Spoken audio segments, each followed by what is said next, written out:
And welcome to Around the Ozarks Spotlight. Each week, we uncover the stories behind the people who live and work here in Southwest Missouri.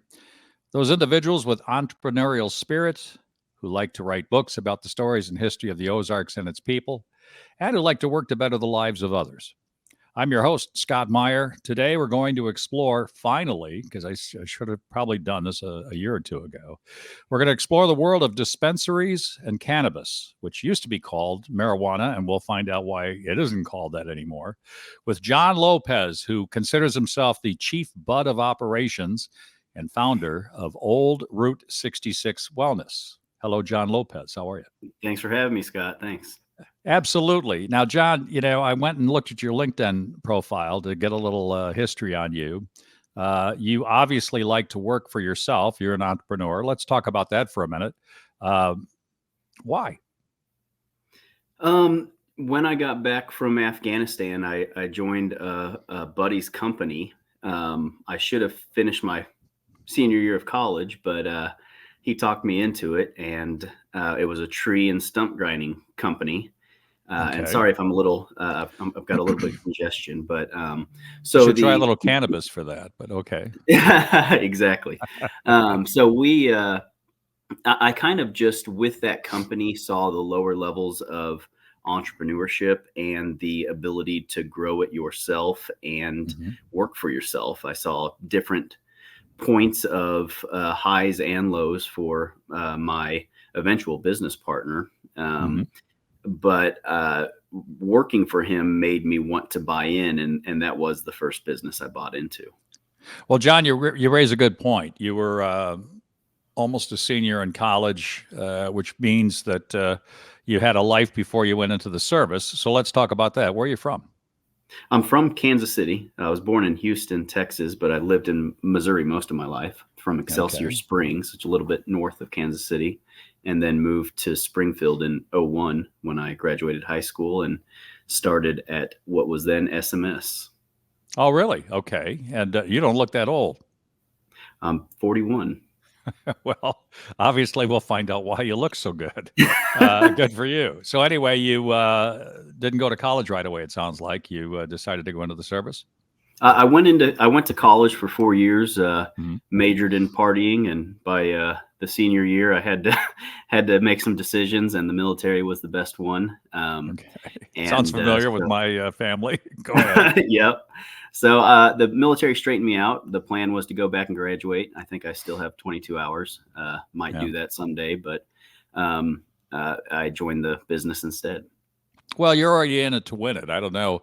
I'll just throw it out there. My son got through 3 years of college, and like yourself, was a little more partying, a little less studying. And turns out he's one of the most successful people I know, certainly in our family, as an entrepreneur. And he always said, "Dad, you and Mom never listened to me." I said I didn't want to go to college. My other 3 daughters all went and graduated. And he said, "I just wanted to do something I was passionate about." Yeah. So is that fair? Yeah, exactly. And a lot of times with entrepreneurs, a lot of them will find that even at night when you're trying to sleep, your brain is just going. And so in college with some of those simple classes, you just skip so much because it's too boring for you. And then you end up in a jam. Well, it's funny. You talk to folks now, and I saw, what's his name? Mike, who's the guy that does the dirty jobs? Why can't I think of his name? Mike Rowe. And Mike Rowe was on a program earlier today, and he talked about, the big awakening across America that college isn't what it's racked up to be. I mean, it's a big expense for most. Many times people graduate with degrees to either become a professor themselves or the degree doesn't work in anything. And here you are. You've had how many businesses already since you were in the service?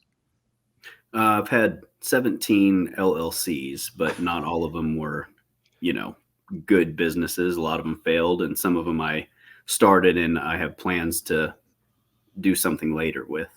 Well, one of the ones that I found before we get into what you're doing now, and I think you're still doing it on the side, correct me if I'm wrong, is Canines for Camo. What's that all about?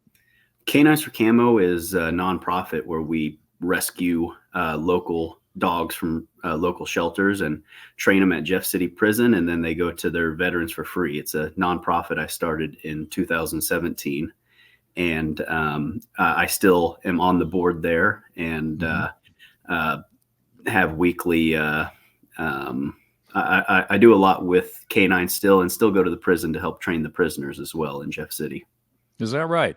John Lopez, my guest today on Around the Ozark Spotlight. John is I love the title, Chief Bud of Operations for old Route 66 Wellness, which is a cannabis distributor, right? It's a cannabis store. It's a dispensary, correct? Yep. Dispensary. Okay. I love all the terms now. You can't use marijuana. Can't use a store. It's a dispensary. Well, you can use marijuana and pot and other things. I think a lot of the medical community who really focuses on medical only is really trying to pull that, Cheech and Chong type view of people who use cannabis. And, but, also people who've smoked marijuana their whole life aren't going to change what they call it. So I'm not one of those that you have to stick to new terminology, but, I do see the need for, at least in the medical side, to make it more scientific and less Cheech and Chong. Oh, absolutely. And that's one of the things I wanted to cover later in the program here, where we talk about the stigma around just around the product itself. So you're getting these dogs. You talked a moment ago about the prison up in Jeff City. What's that all about? So we have a contract with the prison, and we have prisoner trainers, offender trainers there. So the dogs will stay with the prisoners for 8 to 12 weeks, sometimes longer, depending on diabetic alert, seizure blocking, whatever the task is we're training. And so they stay there, learn everything in the prison. And then when they come out, they go to one of our trainers or myself and finish all the tasks in public before they go to their veteran. Now, you must have seen a need for this while you were in the service? Not in the service. In the service, I had a first sergeant who told us get rid of our fears, and with everything that was happening over there, we shouldn't have unjustified, small fears over here. And I used to be terrified of dogs growing up. I was bit when I was a kid and was terrified all the way, until my first sergeant was killed, and took that to heart. Started learning about dogs, started working with Wonder Wimes Rescue on the side when I was working at the food harvest. And then, it was kind of a God-given ability when that was my calling, and it just all made sense, very simple from the beginning. And so that's where we saw the need. Was we started training for another service group, and they sent 20 of their trainers to Holiday Inn, which I used to own. Oh, I lost you here, John. You hit mute. You're going to have to go back.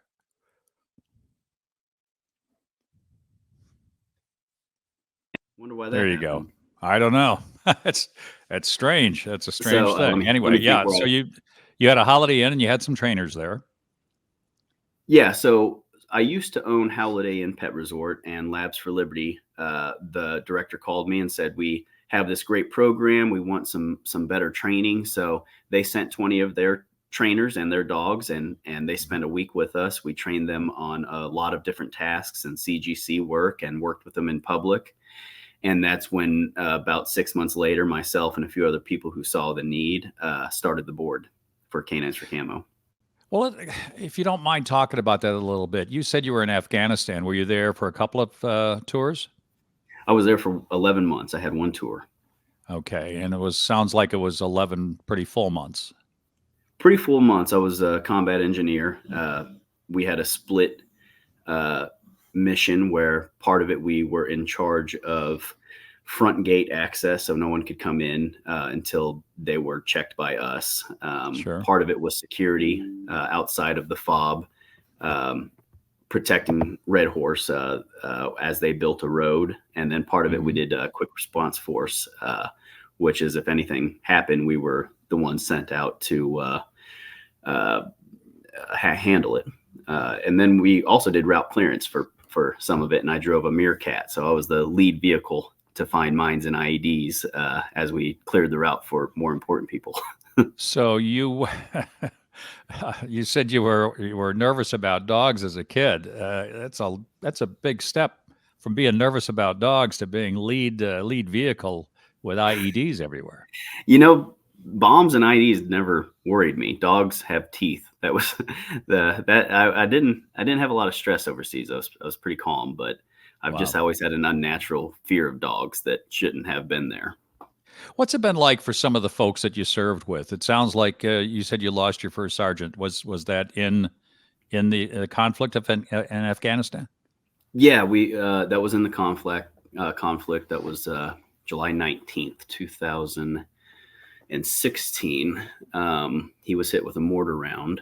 Mhm. But I do see so many of not only my own brothers I served with, but Sure. just hearing about this, knowing veterans through Canines for Camo and veterans in general who are friends. But there's an incredible amount of PTSD, an incredible amount of TBI, and just a lot of different um, things that can happen overseas where men and women can become they've called this all the way from back the Roman Empire. Mhm. It was called the soldier's heart. Now it's called PTSD. Sure. And a lot besides God and a dog, I think cannabis is has helped me with my PTSD in so many ways, and so many veterans that I know. Mhm. Cannabis affects everyone's endocannabinoid system differently. Every human has an endocannabinoid system. So Mhm. once that is um, fully functioning, it really helps the entire body. And so I've since uh, coming back, it's helped with that. And I know your question is about my brothers, but that is a big aspect of why I got into marijuana, was Sure. to help veterans and people with certain issues. What are your thoughts about, you can go back and look at conflicts in the past, all the wars where people were, they had longer to come back, but they still had to come back to an everyday life that obviously is nothing like what they had wherever they were serving. And here you are, you did that. When did you get back? I got back in 2006. Oh, I'm sorry. I got back in 2014. That would have been when did I go? No, I'm sorry. 2006 is when he passed. So I got back in Okay. 2007. 2007 is when I got back. All right. Sorry, my brain And had a no, that's fine. I've known a lot of service people that have struggled with this. Heck, Yep. my father struggled with this. He never liked to talk about his time in the Navy during World War II. Yep. Uh, why do you think it is, in the few minutes we have before we go to break, why do you think it is that we're so poor a country at assisting folks when they come back after serving like they do? It seems like you hear story after story about people that are suffering from PTSD, and it just seems like there's not a lot of help for them. Yeah. There are a lot of great programs. There's definitely not enough help, and veterans need a lot more. I think we spend a lot of money from a national and a state level on other things that should go to veterans first. Hmm.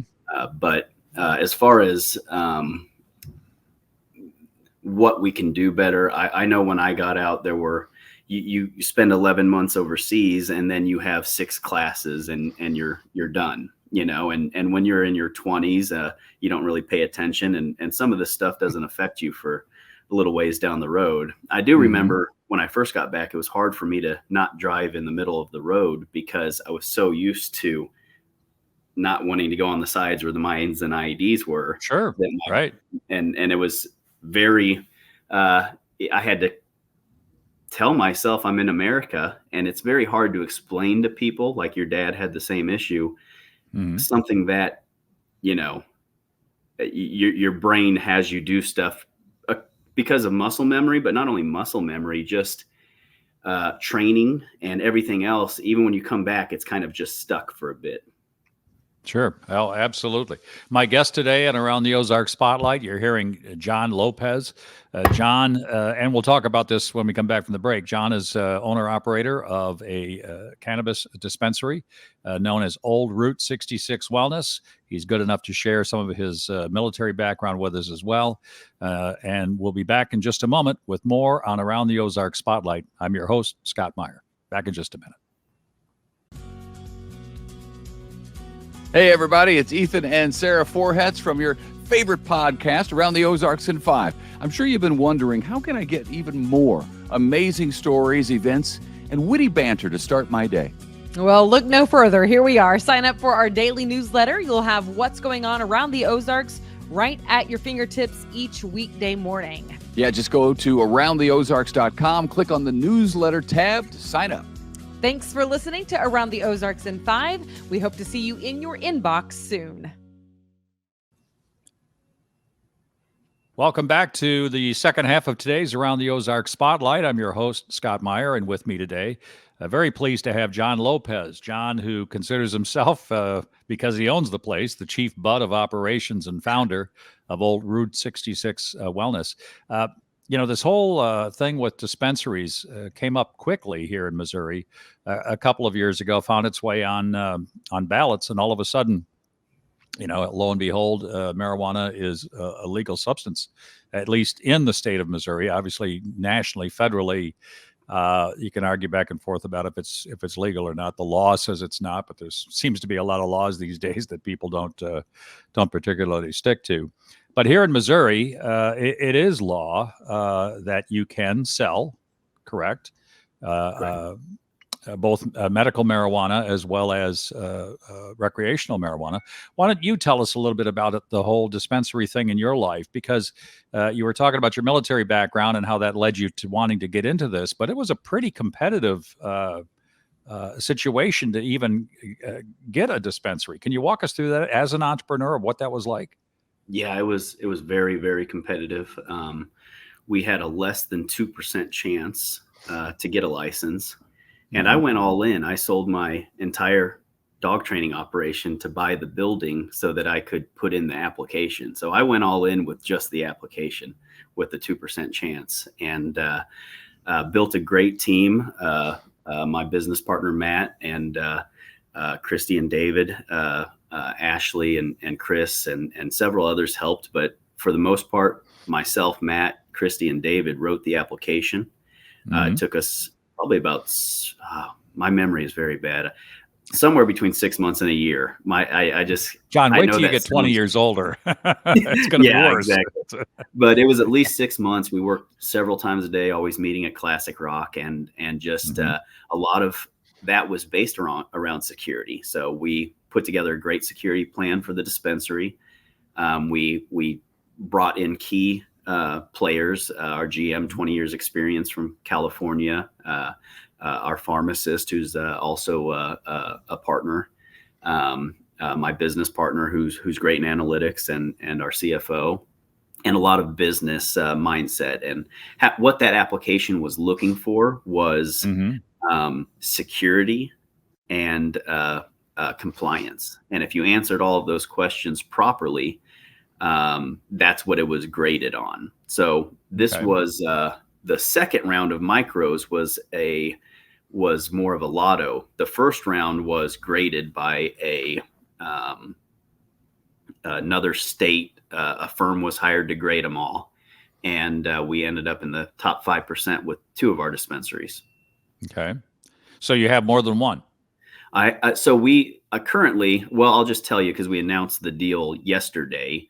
We have one that we've teamed up with in Ozark that we originally owned 100% of. Flora Farms now owns 51%, and they run it and manage it very well. And now we have a cultivation partner with them. So now we've also became partners with them in our North Glenstone location and our manufacturing. So we're going to become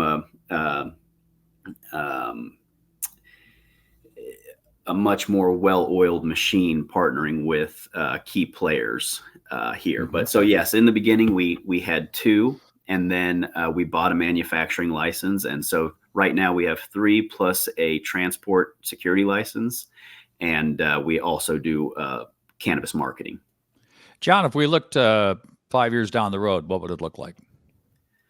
5 years, I think I'm probably semi-retired and hanging out with my ducks and my kids, and that's hopefully what I'm doing. I don't think my brain will turn off, so I'll probably be doing some side stuff, but I do have some plans to build businesses, but it's through people that will help build them Sure. with me. Is that the fun for you? Is that the turn on, if you will, is being a builder? The builder is the fun part, and the selling is the hard part because you lose a lot of good relationships. But it is a part of business, and I can grow more now, produce more jobs down the line, and start focusing on a lot of 2024 plans. How is the cannabis business? It appears to me to be becoming very competitive. I mean, there's some areas you can drive in and around Missouri, not even in Springfield for that matter, and find almost getting like Starbucks. I mean, it seems like there's a dispensary in every corner. Is that going to play out much the way any other business would, that I guess the best ones live on to fight another day and the others find their way into some other business? Yeah, I think that within 3 years, probably 6 or 7 entities own the whole state. Oh, really? Is that where this is going? Yeah. Okay. You either need a partner or you'll be it's hard to win margins against vertical companies. And so the bigger players have a lot more competitive edge, which is good. You know, myself, I have to pay a compliance, an HR, a GM, a store manager, a CFO, a CEO, and they get to divide that out by 13 entities because they're all, you know, so, and there's many other reasons that they compete better, but it is very, very competitive. There was a time when it was semi-lucrative, but now with prices going down, which we talked about a year ago, this would happen. That just, it helps the community. It helps patients and clients. And that's what Missouri wanted with this many dispensaries and cultivators. But the difference here and maybe Oklahoma is we are capped here. So there's I think 194 dispensaries. And so unless they are winning appeals, there won't be any more because we're the only state that you have to get a 60% vote to change anything. And we won't get a 60% vote on anything in the world to agree on anymore. Right. Well, you've had experience with other business. How would you compare that to your cannabis business? Are the margins that tight that you've got to be, critically careful, or is it a really profitable business? The margins are very tight now. You have to do everything right. And part of that is not the profitability of it. It's you don't have federal write-offs. We have to do everything through 280E, 471C, and because it's federally illegal. So even if you're making money, you're technically at a 75% tax rate until you figure out, these 280Es and ways to write off legally and have it stamped on by a green accountant who knows and understands these very well. You said a 75% tax rate? It is until you start using 280E, and it's between 70 and 75 once you take away, you're not getting any of these federal write-offs. That's a big part of business is your write-offs. Sure. If you can't write things off, you're paying more in taxes. How's the industry coming on the federal end? I mean, is the industry making strides to maybe having the feds finally figure out a way to accept this? I guess you almost have to really look back to the 20s, and the early 30s with prohibition, and recognizing, look, it's there, I might as well make money on it. And oh, by the way, I know enough people that have had some medical issues where it's really the only place they can turn. That doesn't either make them sick or get them on an obituate, which is nobody, that's no good. Yep. So there is something underway on the national level. Yeah, from a national level, I think cannabis has been trying to solve it for decades, with Sure. the answers handed to them. But you have so many states now involved. It seems to me that they'd be able to push that chain forward. Yeah, I think up it's the more hill, if you about will. DHS and federal, which I do see strides with Safe Bank Act going through and with it being deregulated soon, maybe within 2 to 5 years. But they still have us paying all of our taxes without giving us write-offs and still get the benefits of not. There's a lot of money in not making it legal from a pharmaceutical point of view. Yeah. So they get the benefit of both by not doing it because we still pay our taxes. Right. My guest right now today on Around the Ozarks Spotlight, you're hearing John Lopez. John is the founder and owner-operator of Chief Bud, or he's the Chief Bud of Operations of Old Route 66 Wellness, one of the dispensaries here in Springfield. You raise a good point. I can't imagine that some of the pharmaceuticals aren't pushing back on this industry. They've been almost any negative study you find eventually links back to pharmaceutical. I mean, this is a plant that has 0 deaths on its record, and it's not approved by the FDA. So there's still some loopholes we got to jump through. Sure. Wow, that's amazing. Draw the significant difference, if you would, please, for our audience between the medical side of the business and the recreational side of the business. Help alleviate that stigma, if you will, because you're the expert. Sure. So myself, I got a medical card when this first started, and personally, I'm a microdoser, so you would never know if I'm high, but all day I need to either use topicals or ingestibles or smoke even part of the time too, just for back and neck pain issues from the military. I have issues with my liver and pancreas undiagnosed. I think it actually came from the one of the weird Army vaccines they give us, but I've seen 6 different experts and they can't tell me anything on it. But there are just so many areas so with my liver, I can't take over the counter pain medicine because then it's going through my liver. With cannabis, because you have a cannabinoid system, 1, you can never overdose. And 2, it's all natural. So all you're doing is naturally fulfilling what the body wants to do anyway. And what you don't want to do is use a chemical or an unnatural if you don't have to. Sure. So there really is a difference. I mean, there is. And from a, if you go into purchase, you don't have to have a medical card. I didn't even re-up my medical card. If you do have one, it's a better tax rate. But everything we sell is medical grade. So whether you're recreational or medical, you're still going to buy the same stuff. We have so many different topicals. You were asking about, I'm 41. I actually have less wrinkles now than when I was 37, when I started doing the what we're now calling THC. It's a beauty cream with THC.